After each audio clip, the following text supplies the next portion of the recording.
teman-teman sekalian, hari ini kita akan membahas suatu materi yang berkenaan dengan tata bahasa atau yang lazimnya kita sebut dengan grammar. Nah, grammar apa yang akan kita bahas kali ini? Pastikan tetap di dunia English.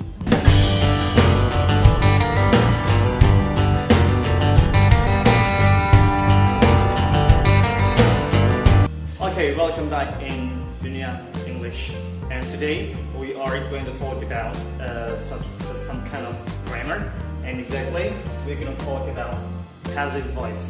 Jadi hari ini kita akan bahas tentang grammar, yaitu tentang kalimat pasif. Tentunya dalam kehidupan sehari-hari kita, dalam percakapan sehari-hari kita tidak akan terlepas dari yang namanya kalimat aktif dan kalimat pasif. Nah, dan otomatis kita harus memahami, bisa membedakan mana yang kalimat aktif, mana yang kalimat pasif. Jadi bagaimana cara kita memahami kalimat itu kalimat aktif atau kalimat pasif? Oke. Sebelumnya sebelum kita bahas lebih lanjut, kita pahami dulu apa sih kalimat pasif itu. Jadi kalimat pasif itu adalah kalimat yang predikatnya bermakna di, atau kata kerjanya berawalan di. Misal memakan menjadi dimakan. Itu adalah kalimat pasif. Jadi kalau memukul itu aktif, kalau pasif berubah menjadi dipukul. Kalau meminum itu aktif, kalau pasif berubah menjadi diminum. Jadi dalam kalimat pasif kata kerjanya itu adalah menggunakan awalan di kalau dalam bahasa Indonesia. Terus kalau dalam bahasa Inggris bagaimana cara merubah kalimat aktif atau kalimat pasif? Bagaimana ciri kalimat pasif? Oke, langsung aja. Ciri kalimat pasif dalam bahasa Inggris selalu menggunakan verb 3. Jadi di dalam kalimat pasif verb yang dipakai, saya ulang lagi, verb yang dipakai itu adalah verb 3. Contoh, misal kita mempunyai kata eat. Oke, kita mempunyai kata eat, memakan. Berubah menjadi kalimat pasif, tentunya kata kerjanya berubah menjadi eating. Oke, yang kedua, buy. Ini aktif, membeli. Manakala kita rubah menjadi dibeli atau kalimat pasif, kata kerjanya berubah menjadi bought. Jadi seperti itu. Contoh lagi, drink. Oke, drink. Meminum, dirubah menjadi verb 3. Jadi drunk. Jadi drink, minum, diminum. Terakhir kita punya kata clean di verb 1. Kalau dirubah menjadi verb 3 atau menjadi pasif, membersihkan jadi dibersihkan. Nah, clean aktif, dirubah menjadi pasif jadi clean. Nah, jadi seperti ini. Ini adalah gambaran singkat tentang kalimat pasif atau passive voice, atau dalam hal ini adalah kalimat yang kata kerjanya berawal dengan di. Oke, selanjutnya bagaimana cara kita merubah kalimat aktif ke kalimat pasif? Oke, di sini akan saya sajikan bagaimana cara merubah kalimat aktif ke kalimat pasif dengan sangat amat sederhana sekali. Tetapi tentunya ada beberapa hal yang harus kita ketahui. Oke, hal yang pertama yang harus kita ketahui adalah manakala kita ingin merubah kalimat aktif ke kalimat pasif, hal yang harus kita pahami dulu adalah rumus intinya. Jadi kita tidak perlu menghafalkan 16 tenses, tidak perlu menghafalkan rumus 16 tenses.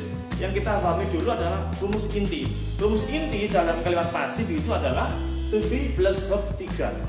Jadi di dalam kalimat pasif selalu menggunakan verb 3. Dan sebelum verb 3 di depannya selalu diawali oleh sebuah to be.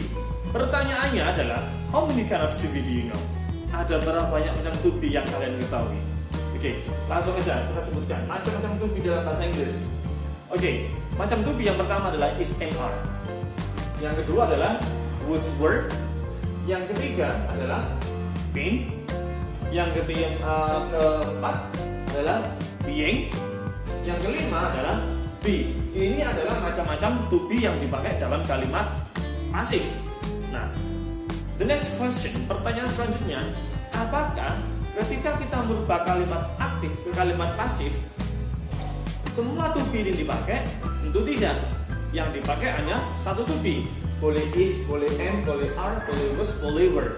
Tetapi ada ketentuan penggunaan to be. Jadi penggunaan to be tidak boleh sembarangan.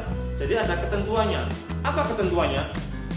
To be, is, am, are ini hanya boleh dipakai manakala di dalam kalimat aktif menggunakan verb 1. Jadi di dalam kalimat aktif menggunakan verb 1. Kalau ada verb 1, maka to be yang dipakai adalah is MR. Manakala ada verb 2, to be yang dipakai adalah was were. Sekali lagi, jadi was were ini dipakai manakala di dalam kalimat aktif menggunakan verb 2. Been dipakai manakala di dalam kalimat aktif terdapat verb 3. Kemudian being dipakai manakala di dalam kalimat aktif menggunakan verb ing. Be dipakai dalam kalimat aktif manakala di dalam kalimat aktif tersebut menggunakan verb 1 dan diawali oleh sebuah modal. Jadi setelah is MR ini diikuti oleh verb 3. Oke ya. Jadi diikuti oleh verb 3. Penggunaan to be, is MR, was, were, been, being, dan be itu tergantung bentuk kata kerja di dalam kalimat aktif. Bisa dipahami? Oke? Rambu-rambu selanjutnya, hal yang harus kita pahami dulu, manakala kita merubah dari kalimat aktif ke kalimat pasif, hal yang harus kita pahami adalah catatan singkat. Note yang pertama adalah di dalam kalimat pasif selalu menggunakan verb 3. Okay, jadi in passive tense always applying verb 3. Di dalam kalimat pasif selalu menggunakan verb 3. And the next rule, the next note, the second note. Di dalam kalimat pasif antara subjek dan objek terjadi perpindahan tempat. Sekali lagi, di dalam kalimat pasif antara subjek dengan objek terjadi pertukaran tempat. Subjek menjadi objek atau objek menjadi subjek. Seperti itu. The next selanjutnya, yang ketiga, letakkan partikel by ini ya, letakkan kata-kata by sebelum objeknya atau agentnya. Jadi seperti itu catatan singkatnya. Untuk lebih jelasnya, mari kita simak contoh selanjutnya. Okay, let's analyze the example below. Mari kita analisa contoh berikut ini. I have a sentence. Saya punya suatu kalimat, and the sentence is, dan kalimatnya itu adalah my mother is cooking the food every day. My mother is cooking the food every day. I have a question. Saya punya pertanyaan. Mana subjeknya? Yang menjadi subjek kalimat ini adalah my mother. Dan yang menjadi objek adalah the food. Kemudian yang berperan sebagai kata kerja adalah cooking. Oke, saya ulang lagi. Kalau kita analisa dalam kalimat ini, my mother is cooking the food every day. Yang berperan sebagai subjek adalah my mother. Yang berperan sebagai objek adalah the food. Dan yang berperan sebagai predikat adalah cooking atau kata kerjanya atau verbnya. Nah, langkah pertama untuk merubah dari kalimat aktif ke kalimat pasif, kita hanya fokus saja ke bentuk kata kerja. Oke, kita hanya fokus ke kata kerja. Mana kata kerjanya? Dalam kalimat ini kata kerjanya adalah cooking. Oke, dalam kalimat ini kata kerjanya adalah cooking. Oke, kita sudah ketemu. Terus kalau kita sudah ketemu, ini adalah verb ing. Nah, maka kalau ada verb ing, to be yang dipakai seperti yang di awal tadi saya sebutkan, to be yang dipakai adalah verb to be yang dipakai untuk verb ing adalah being. Maka kita letakkan being di sini. Oke, kita letakkan being di depan kata kerja. Manakala sudah ketemu verb ing ada to be, sudah diikuti oleh verb ing, ini to be sudah ketemu. Kemudian diikuti oleh verb. Nah, yang diminta dalam kalimat pasif adalah verb 3. Sedangkan di sini masih menggunakan verb ing, maka verb ing-nya kita ganti.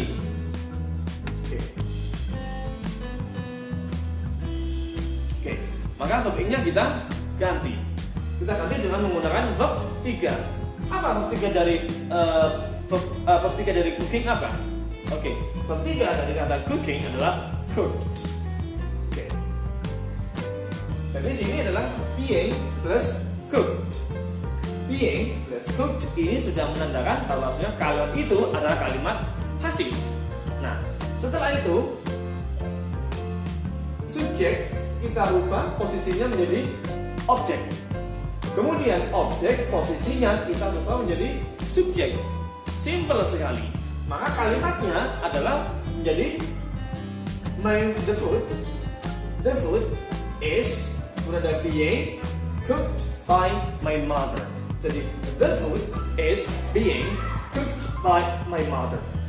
Saya kira simple sekali untuk merubah kalimat aktif menjadi kalimat pasif. Oke, next. Contoh selanjutnya. Oke. The next question, the next example is I have a short sentence here. Saya punya kalimat singkat di sini. Miss Robert has given me a gift. Okay, Miss Robert has given me a gift. Kalau kita analisa, Mr. Robert as subject, Mr. Object sebagai subjek. Yang berperan menjadi objek adalah me. Okay, berperan sebagai objek adalah me. Kemudian diikuti oleh yang berperan sebagai predikat adalah given. Miss Robert has given me a gift. Oke, Pak Robert telah memberiku sebuah hadiah. Manakala kita ingin merubah kalimat pasif, manakala kita ingin merubah kalimat aktif ke kalimat pasif, seperti biasa kita hanya fokus ke kata kerja atau predikat. Dari kalimat ini mana predikatnya atau mana kata kerjanya? Kata kerjanya adalah given. Oke, kata kerjanya adalah given. Ini verb berapa? Verb 3.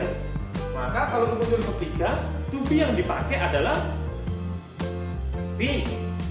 Oke, to be yang dipakai adalah been. Maka been plus verb 3 ini sudah menandakan kalimat pasif. Kita tak perlu merubah lagi kata kerjanya. Tidak seperti yang di cooking. Kalau cooking, verb A berubah menjadi verb 3. Sedangkan ini given sudah verb 3. Jadi kita tidak perlu merubah lagi menjadi verb 3. Oke, berarti kita sudah mempunyai kalimat pasif, been given, diberi. Miss Robert has given me a gift. Pak Robert telah memberiku. Di sini memberi karena tidak mempunyai to be. Sedangkan yang pakai been bermakna pasif, jadi diberi. Jadi kalau kita merubah kalimat pasif, sudah ketemu Miss Robert subjek, kita rubah menjadi objek. Me, objek, kita letakkan posisinya sebagai subjek. Maka kalimatnya berubah I have been given a gift by Mr. Robert. Jadi me ketika kita letakkan di awal kalimat berubah menjadi I. Mr. Robert karena nama orang kita letakkan tetap menjadi Mr. Robert. Jadi seperti ini. Oke, ini aja materi kali ini yang berkenaan dengan passive voice atau kalimat pasif. Semoga video ini bermanfaat bagi kita semua para pembelajar bahasa Inggris. Semoga video ini menambah wawasan dan pengetahuan kita dan tentunya skill kita dalam berbahasa Inggris. Oke, terima kasih. Wassalamualaikum warahmatullahi wabarakatuh.